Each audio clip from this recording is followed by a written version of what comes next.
கங்கா ஒரு மாதிரி வருத்தமாகவே உட்காந்துட்ருக்காங்க. சாரதா பார்க்குறாங்க. பார்த்துட்டு கிட்ட வந்து சொல்கிறாங்க, என்னடி எதுக்காகடி நீ இப்படி இருக்க? ஏதோ பணம் வேணும்னு சொல்லிட்டு தானே அவர் சம்பாதிக்கிறதுக்காக போயிருக்காரு. நீ எதுக்காக இப்படி பண்ணிகிட்டு இருக்க அப்படின்னு சொல்லிட்டு ரொம்ப ஒரு மாதிரி ஃபீல் பண்ணி பேசிகிட்டு இருக்காங்க. அம்மா நீ பேசாதம்மா, தயவு செய்து நீ பேசாத. பணன்றது எப்போ வேணால் சம்பாதிச்சுக்கலாம். அவர் என்னை விட்டுட்டு போயிட்டார். இந்த மாதிரி நேரத்தில் அவர் என் கூட இருக்கணும் இல்லைம்மா அப்படின்னு கங்கா ரொம்ப ஒரு மாதிரி ஃபீல் பண்ணி பேசிகிட்டு இருக்காங்க. அப்போ வராங்க. வந்து காவேரி சொல்கிறாங்க, அக்கா ரொம்ப கஷ்டமாக தான் இருக்குது. ஆனால் மாமா வந்து பணத்துக்காக தானே போயிருக்காரு. பணம் வேணும் இல்லைக்கா அப்படின்னு சொல்லிட்டு காவேரி சொல்கிறாங்க. இங்கே பாரு காவேரி, உனக்கு வீட்டுக்கார் வந்து பிரிஞ்சாதான் அந்த வழி உனக்கு தெரியும். நீ பேசாத, நான் ரொம்ப டென்ஷனாக இருக்கேன் அப்படின்னு சொல்லிட்டு அங்கே வந்து அப்படியே கங்கா உள்ளே போகிறாங்க. விடுடி, அவள் ஏதோ கோவத்தில் பேசிகிட்டு இருக்கா, நீ போ, அப்புறம் பார்த்துக்கலாம் போ அப்படின்னு சொல்கிறாங்க. அங்கே வந்து அப்படியே காவேரியும் வராங்க. உள்ள விஜய் 2 பேருமே சேர்ந்து வராங்க. நீ எதுக்காக அவங்ககிட்ட போய் பேசின? அவங்க ரொம்ப ஒரு மாதிரி கஷ்டத்தில் இருக்காங்க, அவங்க வீட்டுக்கார பிரிஞ்ச வழியில் இருக்காங்க, அப்போ அப்படி தானே பேசுவாங்க அப்படின்னு விஜய் சொல்கிறாரு. இல்லை, நான் ஏதோ சாதாரணமாக தான் சொன்னேன், அக்கா இவ்வளோ கோவப்படுவான்னு எனக்கு தெரியாது, நான் சொன்னது தப்பு தான் அப்படின்னு சொல்லிட்டு காவேரி சொல்கிறாங்க. சரி விடு, இனிமேல் எது பேசுறதானா கொஞ்சம் யோசிச்சு பேசு அப்படின்னு சொல்லிட்டு விஜய் சொல்கிறாரு. சரி நம்ம போகலாம் அப்படின்னு சொல்லிட்டு உள்ளே போகிறாங்க. போயிட்டு இருங்க ஒரு நிமிஷம், போய் பால் கொண்டு வரேன் அப்படின்னு சொல்லிட்டு காவேரி போகிறாங்க. போயிட்டு பால் கொண்டு வராங்க. இங்கே பாருடி, அவளுக்கும் கொஞ்சம் பால் கொடுத்துரு அப்படின்னு சொல்கிறாங்க சாரதா. சரிம்மா, நான் கங்காக்காவுக்கு கொடுக்குறேன் அப்படின்னு சொல்கிறாங்க. ஒரு செகண்ட் அப்படியே காவேரி யோசிக்கிறாங்க.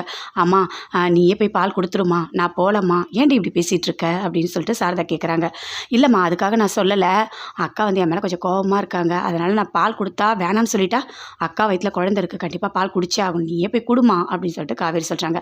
சரிடி, நான் பார்த்துக்கிறேன், நீ போடி அப்படின்னு சொல்கிறாங்க. அங்கேருந்து அப்படியே பால் எடுத்துகிட்டு வராங்க. இந்தாங்க பால் குடிங்க அப்படின்னு விஜய் கிட்ட கொடுக்குறாங்க. விஜய் வாங்கி குடிக்கிறாரு. பால் குடிச்சிக்கிட்டே அப்படியே பார்க்குறாரு காவேரியை. பார்க்கும்போது என்னங்க என்னையை பார்த்துட்ருக்கீங்க அப்படின்னு காவேரி கேட்குறாங்க. இல்லை காவேரி, நான் வெளிநாடு போனால் நீ என்ன பண்ணுவ அப்படின்னு சொல்லிட்டு கேட்குறாரு. என்னங்க இப்படி பேசிகிட்டு இருக்கீங்க, ஏன் அப்படி ஏதாவது போகிற ஐடியா இருக்கா என்ன அப்படின்னு காவேரி கேட்குறாங்க. இல்லை அதெல்லாம் ஒன்றும் இல்லை, உங்கள் அக்கா ரொம்ப ஃபீல் பண்ணுறாங்க, ஒரு வேளை நீயும் ரொம்ப ஃபீல் பண்ணுவியோ, அதை நான் பார்க்கணும் போல் இருக்குது அப்படின்னு விஜய் சொல்கிறாரு. என்னங்க, யாராருக்கும் என்னென்னவோ ஆசை இருக்கும், உங்களுக்கு ஏங்க இப்படி ஒரு ஆசைலாம் வருது அப்படின்னு சொல்லிட்டு காவேரி கேட்குறாங்க. இல்லை நான் சும்மா தான் சொன்னேன் அப்படின்னு விஜய் சொல்கிறாரு. அதை கேட்டோன்னே காவேரி சொல்கிறாங்க, இங்கே பாருங்கள், கனவுல கூட அப்படி ஒரு எண்ணத்தை வச்சுக்காதீங்க, அப்படிலாம் நடக்க நான் விடவே மாட்டேன்.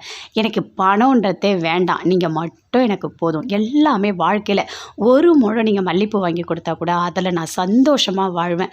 எனக்கு இந்த மாதிரி வீடுன்னு இல்லை, ஒரு ஓலை வீட்டில் கூட நான் இருப்பேன். அந்த அளவுக்கு நீங்கள் மட்டும் என் கூட இருந்தாலே போதும், எனக்கு எல்லா சந்தோஷமும் கிடைச்சிரும். எனக்கு பணத்தில் சந்தோஷமே கிடையாதுங்க அப்படின்னு காவேரி சொல்கிறாங்க. காவேரி, நான் சாதாரணமாக தான் கேட்டேன், நீ என்ன இவ்வளோ ஃபீல் பண்ணி பேசுகிற அப்படின்னு சொல்லிட்டு அப்படியே ஹக் பண்ணிக்கிறாரு. அழாத, என்ன காவேரி நீ அழுதுட்ருக்க அப்படின்னு விஜய் கேட்குறாரு. இல்லைங்க, நீங்கள் விளையாட்டா கூட இப்படி பேசாதீங்க, என்னால் அதை தாங்கிக்கவே முடியல தெரியுமா, எனக்கு ரொம்ப கஷ்டமாக இருக்குது அப்படின்னு சொல்லிட்டு காவேரி ரொம்ப ஃபீல் பண்ணுறாங்க.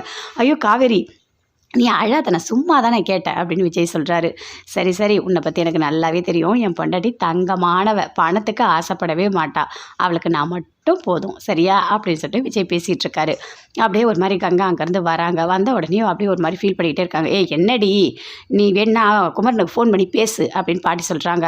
வேணாம், நான் எதுக்கு ஃபோன் பண்ணணும், அவரே ஃபோன் பண்ணட்டும், அவர் தான் என்னை விட்டுட்டு போனார் அப்படின்னு சொல்லிட்டு கங்கா சொல்கிறாங்க.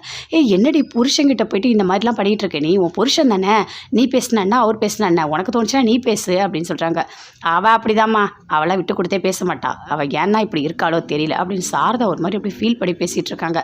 எல்லாரும் அவருக்கே சப்போர்ட் பண்ணி பேசுங்க, எல்லாரையும் என்னை திட்டிகிட்டே இருங்க, இதான் உங்களுக்கு வேலையே அப்படின்னு சொல்லிட்டு கங்கா அப்படியே கோவமாக பேசிகிட்டு இருக்காங்க அங்கே.